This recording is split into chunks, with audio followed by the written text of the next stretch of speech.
Getting ready for a race can be the hardest hell. I mean, it is. It's anxiety, it's stressful, it's all this preparation, all this planning, all this thousands of things that just feel like it's all colliding at once. But it doesn't always have to be that way. So I'm here to tell you a couple tricks, tips, and hacks that I use personally as a runner to basically have that not be the case. And so, welcome back to my YouTube channel. If you're new here, hi, hello. My name is Mooney Warfield. I am a racer, distance endurance athlete out here in Colorado. And let's just get into the video then, shall we? All right, tip number one. I wrote them all right here so I don't forget anything. Basically, sleep well 2 nights in advance. For me, I know I get a lot of anxiety, I get a lot of nerves, I get a lot of the day before a race, so that night before. So I always try and make sure I sleep really well the night before that. So if my race is Saturday, instead of Friday night, I sleep well. That doesn't really happen because I'm so stressed out. Thursday going into Friday night, I sleep my best. And that just allows me to, feel recovered, feel good, feel alive come race day. And now, tip number 2. This one, this more for me. I always have the philosophy of if I look good, if I feel good, I race good. So things I do before races are things like I always do a bunch of I do skin care routine, though you can't tell. I clean up my beard, I cut my hair, I just kind of get everything so that I feel the happiest I feel in my body before I actually have to race. That way I'm not worried about that. I'm not worried about anything weird or not feeling uncomfortable getting ready for a race and then also going into the race. As well as then it makes all my photos look more fun and I feel less embarrassed to share some photos from the race. Now, tip number 3, that's gonna be putting out your clothes the night before. So this is a little bit more important for morning races. If I'm waking up at 5:30 a.m., I am putting out my race clothes on a counter right next to my bed, and I'm packing my bag with everything I need the night before. That way, the next morning, when it's race day, I'm stressing, I'm freaking out, I just check my bag. All right, I got everything, I don't have to worry about finding anything, and I just throw all my clothes, and I can just skip all of that mental stress and all the mental strain that would normally come with getting ready for a race on the day of. All right, next thing, tip number 4. Tip number 4 is just nutrition of the week of a race. So if you know a race is gonna be hot, have extra hydration throughout the week. You could only do so much the night before and the day of. So also, for me, I know I do these longer races where it's half marathon, trail, sub ultras, things like that, where I need to have a lot more in my system. So to do that, I just basically say, all right, cool. We're gonna basically eat a little bit more than we normally eat for an entire week. And we're gonna train, and then come to the day of and the night before, I might cool back a little bit because I'll have everything in my storage already so that I'm also have that nutrition for the race. Also, key thing, eat before races. That is a very hard lesson that I learned. I still to this day, especially morning races, hate eating before a race. I have to get up 3 hours before a race just to eat a bowl of cereal, and my nerves already make me want to puke it up. So I've been there, I get it, I understand. But it's important. Also, I have allergies, so sorry. Tip numero 5. Yeah. Distraction methods. For me, I always have music, and I don't like talking about my race before the race. So basically, if I'm racing Saturday, I stop talking about the race Wednesday. I don't. My family, my close friends, the people I'm going to be around before that race, no, I do not like talking about it. And that's just a me thing. Maybe that's a you thing as well. And that's just because when I start thinking about it, I start getting stressed. When I start getting stressed, I get anxious. When I get anxious, I choke.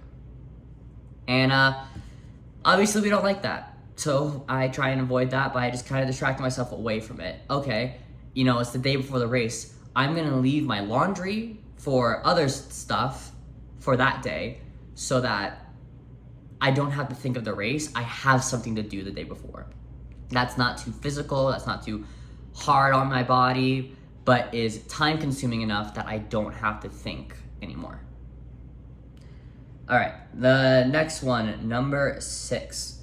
That's gonna be warming up away from a venue.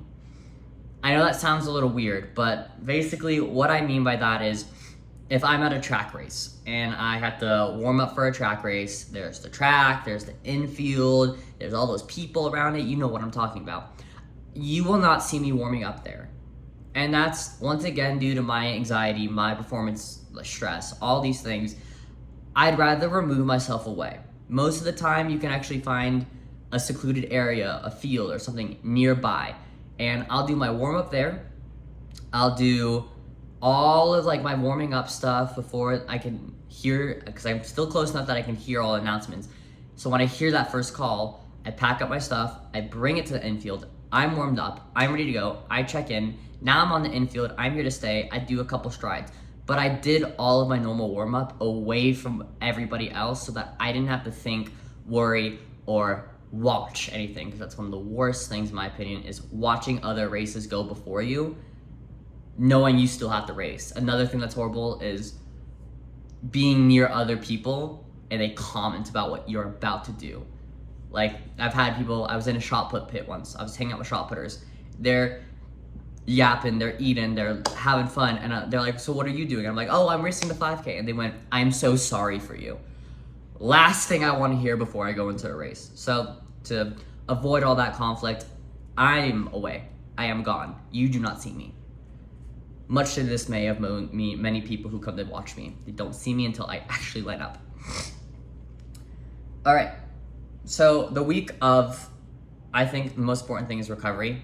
So whether that be tapering, you know, I get that. I understand tapering. I like tapering for really big events. I don't always taper for every single race.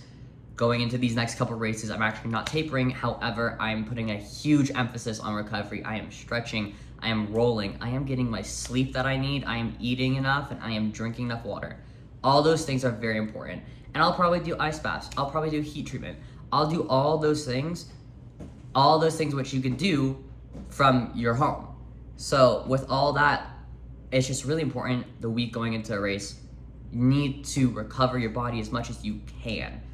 Like, just put that focus into it. Like, just make that an intention. I always try and have a race week intention. That is usually the one though, because I struggle the most with that one. All right, number 8, inform but don't stalk. Oh, I love this one. When I first started racing, I was the person that was like, I'm gonna look at every single person's PR and every single person this, and I'm gonna read everybody's list, and I'm gonna see like if I can find pictures of them and see like if I know who they are, so that when I'm at the race, I can look at them and I can gear. No. Informed but not stalked. That's stalking, basically. Let's be honest. I was a weird child like that. So instead, just be informed. Nowadays, I'm going into a steeplechase. I'm gonna look at the previous couple years' results. I'm gonna be like, okay, look at that. This is the times that usually takes to win. This is the time of the second pack. This is the time of the third pack. Where do I wanna be so that in the race, I can just be there and know I'm in the right area? Because you're not always gonna be at the front most likely, and you're not always gonna be at the back. So you need to find that area that you're in. The bigger the race, the easier that is to do. Like large races, they have pace groups, things like that. So it's kind of a lot easier in that sense. But yeah, long story short, look at past results, and hey, maybe look if you have an entrance to your heat sheet, see the past results. Maybe there's a name you recognize on this year's heat sheet that you want to buddy up with, and you can see their name. That is all you need to do. You don't need to go in all this extra stuff like I used to do. I get it. It's almost comforting, but then it ends up just being a detriment later on. Number 9 is visualizing. All right, number 9 and 10 kind of go together, but visualizing how you want to do things. All right, I know what my split is. I know what I want to do. I know what it takes. Now let me visualize repeatedly, write it down, let me get it ready. All right, I want to go out the first mile in 5:30, so I'm going to imagine myself, what does that look like? How hard am I getting out? Blah, blah, breaking down the race, visualizing every single step and every single turn, left, right, up, down, the whole shaboodle. And the reason why I said that goes into number 10 is because 10 is know the course and distance. And I don't mean know the course and distance like, oh, I'm racing a 5K, so I know it's a 5K. I mean, break it down even more. So when it comes to distance, mainly talking about track races at this point, I'm racing the mile. Okay, that's the distance. But now, what do I want to come through my first 200 in? What do I want to come through my first 400 in? My first 8, my first 12, and then the last 200s broken up. I kind of have a philosophy when it comes to the mile specifically, where it's like I race the first 3 laps and I just hold on for dear life for the last one. That's just kind of how I do it. It's such a short race in my opinion. That's how I do it. But yeah, I'm gonna know the distance. Same with the 5K. With the 5K, what does that first lap of a track look like for the 5K?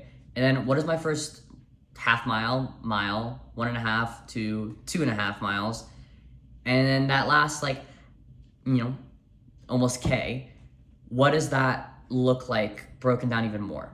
I'm gonna visualize it. I'm gonna be thinking about that. And then when it comes to things that are off the track, know your course. Sometimes there's the benefit to not knowing a course. But for example, I raced the trials.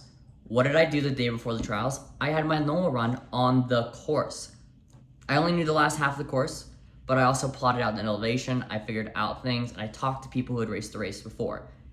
And I just thought about, where do I want to make moves? How should I feel at this point? Where's the hills gonna be? Things like that